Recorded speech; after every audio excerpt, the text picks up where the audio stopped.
કોંગ્રેસ પ્રભારી મુકુલ વાસનિકે સરકારની નીતિઓ પર ઉઠાવ્યા સવાલ. કહ્યું, દુનિયામાં શું થઈ રહ્યું છે તેની સરકારને નથી ચિંતા. ઈરાનના લીડર માર્યા ગયા છતાં ન કરી નિંદા. અને તેલ ખરીદોમાં અમેરિકાની મંજૂરીને લઈને પણ સવાલ. ઇલેક્શન કમિશન પર મુકુલ વાસનિકે કર્યા ગંભીર આક્ષેપ. ભાજપના સંગઠનના રૂપમાં ચૂંટણી કમિશન કામ કરતું હોવાનો આરોપ. કહ્યું, જે લોકો ચૂંટણી પંચમાં છે તે યથાવત રહેશે તો નિષ્પક્ષ ચૂંટણી થવી મુશ્કેલ.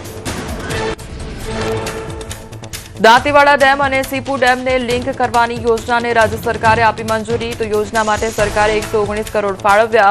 6000 હેક્ટરથી વધુ જમીન અને 25થી વધુ ગામોને થશે ફાયદો. સુરતના વ્યારામાં એસીબીનો સપાટો. તો દૂધ મંડળીના ઓડિટ મામલે ₹15,000ની લાંચ લેતા ઓડિટર અને વચેટિયા રંગે હાથ ઝડપાયા. મિલ્ક ઓડિટ ઓફિસમાં ફરજ બજાવતા ધર્મેશકુમાર વસાવાની ધરપકડ. ક્ષતિ ન કાઢવા માટે લાંચની કરી હતી માંગણી. ગીર સોમનાથના ધાણેજ ગામે પીવાના પાણી માટે ચક્કાજામ. ગ્રામજનોએ સુત્રાપાડા કોડીના રોડ પર થયો પ્રભાવિત. ગામમાં પૂરતું પાણી ન મળે ત્યાં સુધી રસ્તા પર ચક્કાજામ રહેવાની ગ્રામજનોની ચીમકી. 1.5 મહિનાથી પીવાનું પાણી ન મળતા લોકોમાં રોષ. અનેક રજૂઆતો છતાં નિરાકરણ ન આવતા ગ્રામજનો આંદોલનના માર્ગે. સાંસદ, કલેક્ટર અને પાણી પુરવઠા વિભાગને કરી હતી રજૂઆત. ખેડાના કનેરા ગામ પાસે નેશનલ હાઈવે પર નબળી કામગીરી. હાઈવેના ગરનાળાની દિવાલોમાં પાણીના પ્રેશરથી પડી તિરાડો. લાખો લીટર પાણીનો વેડફાટ અને નબળી કામગીરીને લઈને લોકોમાં ભારે રોષ.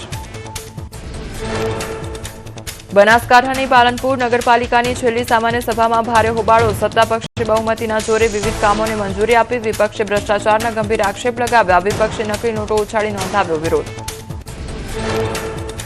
સુરતના ઓલપાડમાં કાંઠા વિભાગ સહકારી ખાંડ ઉદ્યોગ મંડળીમાં કરોડોનું કૌભાંડ. ગોડાઉનમાં 4022 ક્વિન્ટલ ખાંડ હોવા છતાં ચોપડે 59,402 ક્વિન્ટલ ખાંડ બતાવાઈ. શુગર મિલના પૂર્વ એમડી સહિત 3 સામે ફરિયાદ.